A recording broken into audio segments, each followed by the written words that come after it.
qu'il est venu pour te sauver, mon ami. Mais le gars, il sait pas.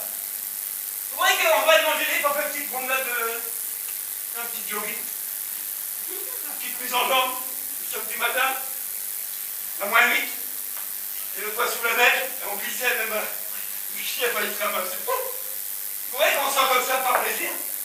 On sent parce qu'on est convaincu de qui est Jésus, et les gens ont besoin de savoir qui est Jésus.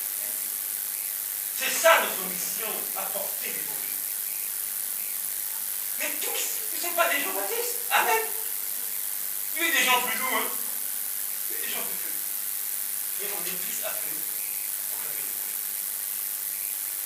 Et comment on peut amener la compréhension aux gens de l'existence de Jésus? Parce que Jésus a répondu aux disciples, qui étaient envoyés par Dieu, allez leur dire de ce que vous avez entendu de moi et vu de moi. Mon frère, ma soeur, tu as vu quoi de Jésus pour en parler? Tu as entendu de quoi de lui pour le dire aux autres? Il a dit, allez leur dire, allez proclamer que en mon nom les aveugles voient. Mais ce n'est pas qu'une vue physique, mon frère, ma soeur. Vous comprenez? Ce n'est pas qu'un problème d'oreille que Jésus avait la vision. Les gens n'entendent pas la parole de Dieu. Ils ont les oreilles fermées à la parole de Dieu. Vous comprenez? Ils ne voient pas les choses de Dieu. Donc moi, je disais à moi un frère, ma femme était opérée des yeux. Je dis, même si elle ne voyait plus clair, elle voit Jésus. Elle n'a pas besoin de ses yeux physiques pour voir le maître. Elle n'a pas besoin de ses yeux physiques pour que Dieu lui révèle qui est qui. Elle n'a pas besoin de ça. Ce sont les yeux spirituels. Et Jésus dit, en mon nom, les aveugles voient. Ceux qui ne voyaient pas le voient maintenant. Ceux qui n'entendaient pas parler de lui entendent de nouveau parler de lui. C'est ça les sourds, les aveugles. Ceux qui ne marchaient pas, qui étaient ennemis de la foi, maintenant ils marchent pour Jésus. C'est cela. Comprenez le sens. Il y a le sens humain, le sens divin. Mais le divin et l'humain sont liés ensemble. On ne peut pas les dissocier. Je ne peux pas dissocier Dieu des hommes. Et qui fait le lien entre Dieu et les hommes? C'est Jésus. C'est le seul lien qui ramène l'homme vers Dieu. Jésus. C'est le seul chemin. Donc si on veut que notre société, le maximum de notre rencontre soit sauvé, il faut aller voir tout ce qu'on a entendu de Jésus. C'est notre responsabilité. Et c'est Jésus qui l'a dit. Amen. Mais regardez bien le doute quand il s'installe. Quand j'ai lu ça, je me dis, mais comment quelqu'un comme Jean-Baptiste, qui a baptisé Jésus, vient poser la question, est-ce que c'est lui ou je dois répondre à d'autres?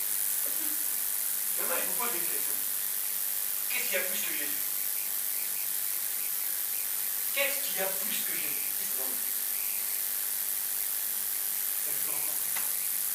Il n'y a rien. Qui est plus grand que Dieu?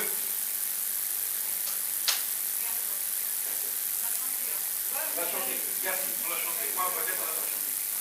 Maintenant, je dis, qu'est-ce qu'on cherche plus que Jésus? Parce que c'est ce qu'on fait. Au lieu de chercher à plaire au maître et faire sa volonté. Parce que la volonté de Dieu, on dit, oui, je veux faire la volonté de Dieu. C'est bien, mais tu sais ce que c'est que la volonté de Dieu? C'est que tous connaissent qui est Jésus. C'est ça la volonté de Dieu.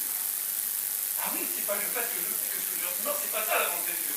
La volonté de Dieu, c'est que tous le connaissent. C'est ça sa volonté. C'est ça qui est un sauveur.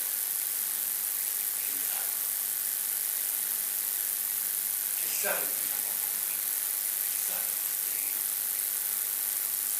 Et quand on parle de l'Église, on parle d'un corps, de plusieurs membres. Selon les talents qu'on a, selon les grades qu'on a. La Bible dit que tous ne prêcheront pas.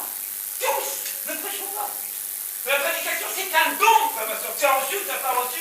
Chanter la louange, c'est un don, tu as reçu, tu n'as pas reçu. Tout ce qui touche à l'Église, ce sont des dons que Dieu a donnés à son Église. Mais chaque membre qui a reçu, c'est partie de l'Église de Christ. Mais c'est tous les membres qui forment son corps.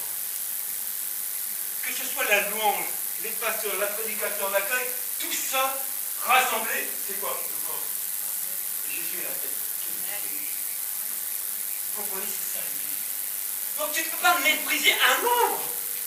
Tu peux me dire Angèle, oh celle-là. Donc si tu mets Angèle en dehors, le corps va boiter. Le corps ne marchera pas bien, il manque un membre. Vous comprenez? Pour ceux qui sont fait amputer d'un membre, les gens, ils ont plus de membres, mais ça a des handicaps. Oui? Je vois mon frère a eu un accident de travail. Il a Jésus en lui, il s'en fout de son pied. Et il peut dire que son pied ne l'handicape pas. Ça lui amène un handicap pour se déplacer ou pour courir. Comprenez? Mais il ne regarde pas son handicap, il regarde Jésus. Mais c'est une image que quand un membre du corps souffre, c'est tout le corps. Amen. Donc quand un frère ou une sœur souffre dans l'église, toute l'église est amenée à souffrir pour eux. Mais ça, c'est plus clair. Notre sœur Catherine qui est là, vous la connaissez? Elle a eu des déboires dernièrement, des soucis chez elle. On va dire que c'est ta faute. Faute ou pas faute? C'est une brebis. Amen. C'est une âme vivante. C'est notre sœur. On doit l'aider. Il n'y a pas photo. On ne reprend pas la Bible pour nous. Tu n'y arrives pas, c'est possible. Va demander l'aide de Dieu. Et l'aide de Dieu te l'a déjà donné, l'esprit de Dieu qui vient en toi. Pourquoi l'esprit de Dieu qui en nous n'agit plus? Parce qu'on l'étouffe avec le souffle du monde. Amen. On ne le nourrit plus parce que là, le Saint-Esprit est un aliment. C'est la parole de Dieu. Et on se refuse avec la Bible, on n'en veut plus. On peut dire que ça veut dire dans les parties de vendredi. On est tous différents. Amen. Chaque église, chaque communauté, chaque rassemblement de frères et de sœurs, c'est pour Jésus, mais on fonctionne différemment. Il n'y a pas de papier connu. Pourquoi? Parce que si nous on est planté dans la campagne et quelqu'un est planté dans la ville, ce n'est pas les mêmes pouvoirs. Amen. On n'a pas affaire à la même population pour parler de Jésus. Moi tu me fous dans le métro, je m'en fous. C'est tellement bon. C'est bien dans la campagne. Marche 3 heures, tu rencontres une personne. Mais on ne peut pas amener du papier collé d'une église à Paris, ici, à Bretagne. On ne peut pas. Mais c'est le même Jésus qui guérit et qui vient pour sauver les gens. C'est le même là-bas ici. Mais on a peut-être une manière différente de le faire. On s'y prend différemment. On ne peut pas faire une photocopie d'une batterie ici et là-bas. Vous comprenez ce que je vous dis? Notre frère qui joue, il joue bien ici. Mais là-bas, peut-être qu'il jouera différemment. C'est sous l'inspiration. C'est l'esprit qui nous dit comment on fait. C'est comprendre la pensée.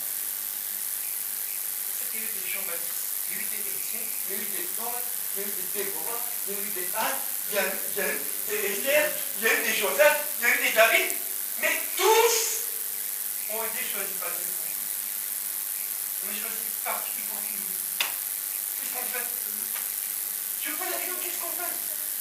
On va encore douter de l'intervention de Dieu. Vous voyez le témoignage de ma soeur, pourquoi j'ai voulu qu'elle témoigne aujourd'hui? Parce que depuis le temps qu'elle prie, elle l'a dit. Vous croyez qu'entre-temps, il y a eu des doutes qui sont venus dans sa pensée? Ouais, tu n'auras jamais ton poste, tu n'es pas qualifié, tu ne connais pas Internet, ça ne sert à rien, le numérique, on t'exemple, tout ça. Ben oui, c'est pas notre génération qui va mettre un ordinateur, vous comprenez? Bon, on peut lui dire, mais reproche que maintenant, pour être à la fin de quelque chose, il faut gérer l'Internet, il faut sélectionner ceux qui ont besoin. Tout ça, c'est l'informatisé. Hein? Mais elle n'a pas ça, elle a Jésus. Mais elle aurait pu décourager au dire des gens, ah madame, on ne peut pas une fois. Bosser, on ne peut pas bosser. Mais elle a cherché Jésus. Et elle a cherché sa volonté. Et comment elle a pu tenir le grand choix? Pourquoi je le dis qu'elle était mauvaise? C'est à travers la prière des saints. C'est la prière de l'Église qui s'aime. Donc on doit se mobiliser pour prier pour une personne. Même ça, vous donnez plus à cette communauté.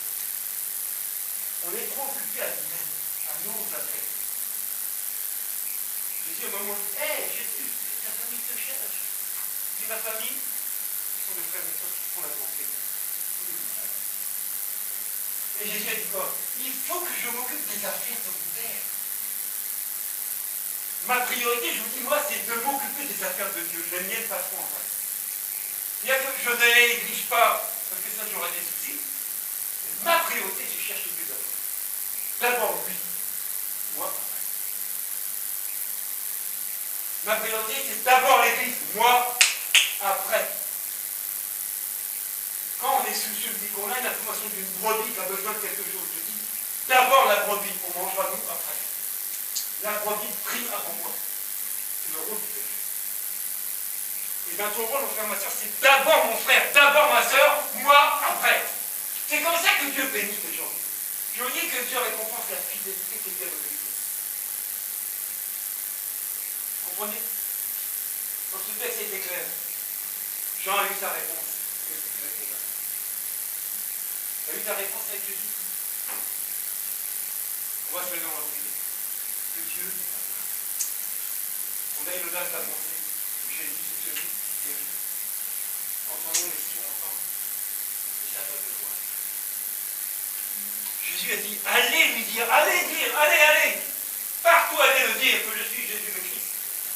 C'est moi le Messie, il n'en viendra pas un autre. La Bible parle d'un antichrist, d'un imposteur.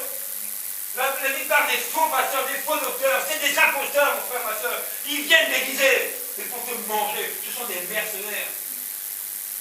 Mais qui est qui aujourd'hui dans le corps du Christ? C'est ça. C'est pas l'Esprit de Dieu qui nous donne le discernement, mon frère, ma soeur. On va se mordre. On va se perdre. On ne va pas se déguiser. Le plus important pour toi, c'est avoir ses propres connaissances qui est Jésus. Et savoir la capacité de Jésus en toi. Quand tu vas prier. C'est lié à la crédibilité. Rien n'est impossible à celui qui croit. Rien n'est impossible. Et le mot rien veut dire rien. Rien n'est impossible à celui qui croit. Aujourd'hui, je ne sais pas comment tu vis, ce que tu traverses, ce que tu as, ce que tu n'as pas. Mais ce Jésus-là n'a pas changé.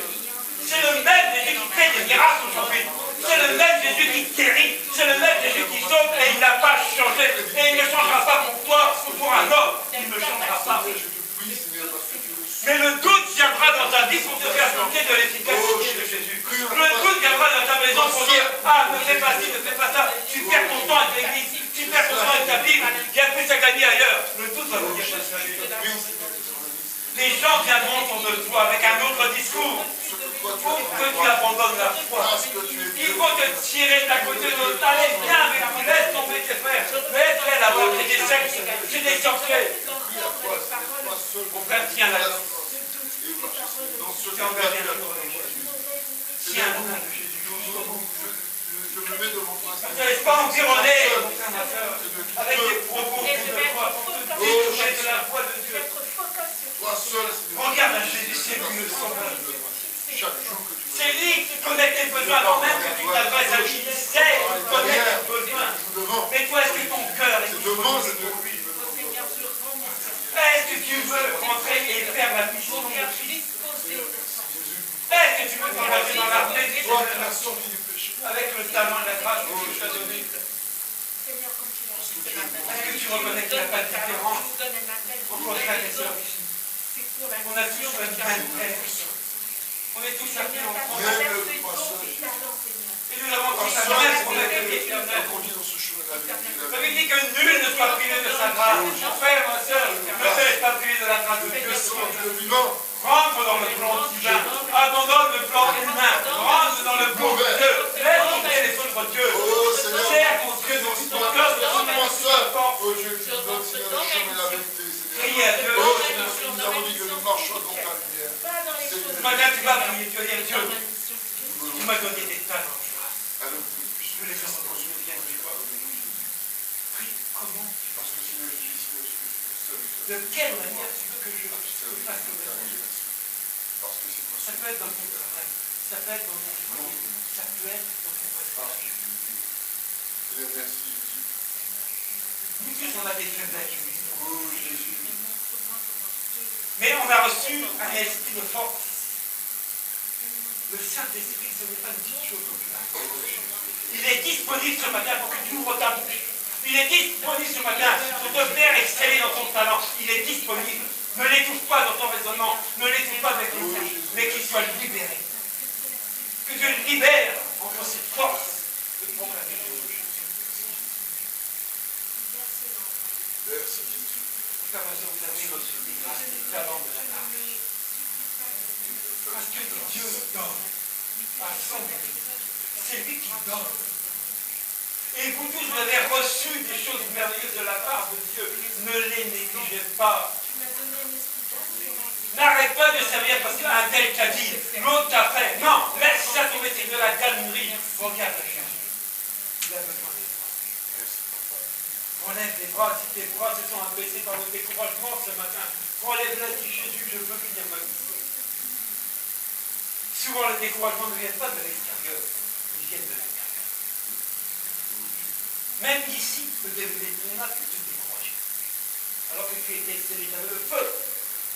Ce matin, que le feu reprenne dans ta vie. Que le zèle de l'évangile te soit donné de nouveau. Pour que tu parles encore annoncer Jésus-Christ. Ne vis pas que on m'a fait, elle m'a fait. Ne vis pas ça. Vis avec Jésus. La Bible dit quoi? C'est lui qui combat. C'est lui qui justifie. Ne cherche pas de justice ta raison ou tort. Ça ne sert à rien. C'est le plan du diable. À ce petit jeu-là, le diable est cadeau. Dieu connaît sa vie. Le plus grand encouragement qu'on peut offrir à quelqu'un, c'est de prier déjà. Ouais. Sincèrement. Est-ce que tu peux t'engager dans les semaines à venir qu'on va achever pour prier pour tes frères et sœurs dans le Seigneur? Est-ce que tu veux t'engager à prier? Est-ce que tu veux t'engager à prier pour cette œuvre d'évangélisation qui est pour l'amener plus loin dans d'autres contrées? Est-ce que tu es prêt?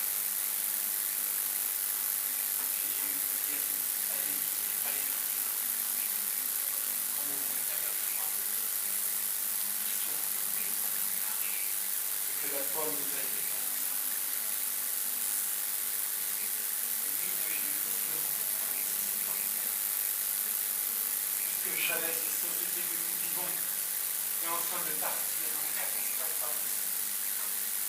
Vous êtes conscient comme moi que tous ces fléaux qui viennent de part et d'autre, la Bible en parle, qu'il y aura des maladies qui ne sont même pas citées, qui viendront. Mais ces fléaux ne viennent pas par hasard. Les fléaux viennent pour que l'homme s'interroge sur l'existence de Dieu et que Dieu le ramène là. Voilà pourquoi Dieu envoie des fléaux. Pour que les gens reconnaissent qui est Jésus. Dieu n'a que son Dieu, il n'a que toi et moi pour le faire. Je vous ai dit tantôt, tu refuses ça, tu peux le faire. Les enfants ne prennent pas place. Et quand on pense par contre de l'Esprit de Dieu, tu ne pourras jamais le faire taire. Par son discours qui sera inspiré de Dieu, il aura raison de toi le pardon. Vous verrez ce que je vous dis. Dans les maisons, ça va se passer. Il n'y aura rien de nouveau. On va remettre son Dieu. Parce que quand cette parole est trop tard, mais nous allons devenir nous allons glorifier.